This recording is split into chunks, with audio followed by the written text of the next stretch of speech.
My sense is that you need to be direct, frank, and honest in your customer interactions, be simple and high level, but yet impactful on their business.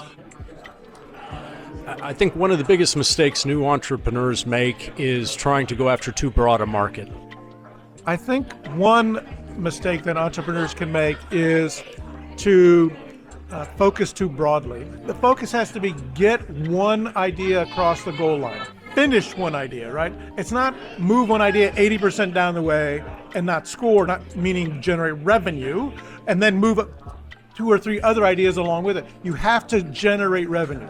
And fundamentally, that's what you need to be focused on. How is this going to sell? So it's not just you have a great idea, but as you have a product people will pay for. How are you going to generate revenue and be net income positive? I think the biggest mistake or the biggest piece of advice I would give to founders is that don't let the perfect be the enemy of the good. I personally, I'm a perfectionist and I want to make sure every T is crossed and every I is dotted.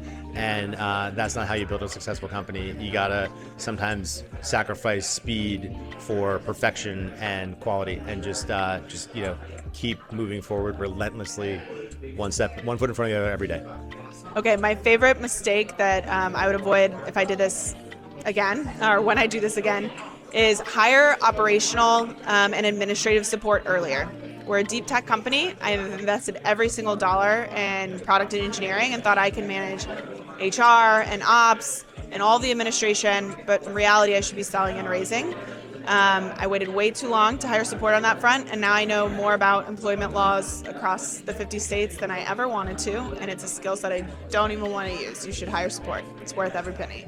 So the mistake that I'll share that comes from my own personal experience is with the first company that I tried to do for myself, I equated with running really lean with not actually setting boundaries on how much money I would have been comfortable spending. I would have been better served in actually saying, I'll give myself 6 months and $30,000, go off and prove this, and instead stretch that out to about a year and had the opportunity cost of a lot of money that I could have made. So this is a little bit for you guys is, when I then ended up doing a VC-backed company, one of the founders said, we raised all this money to spend it, and it was very different than kind of like my natural philosophy of being like a bootstrapper and being very frugal. And so I think you have to learn how to use money as an asset to help you go off and really learn quickly, answer the questions, hire people instead of just going off and learning yourself or YouTubing. So I think I would have optimized more for the time instead of worrying so much about am I spending $20 to use a business software, and if I don't spend that,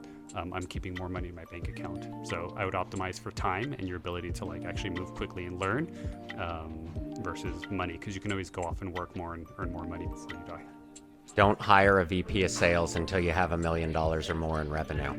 My tip is that it's never as good as it seems, it's never as bad as it seems. One mistake that I see entrepreneurs make is they get really caught up in what they're interested in, and should always make sure it's meeting your customer needs. So get out there and do some research.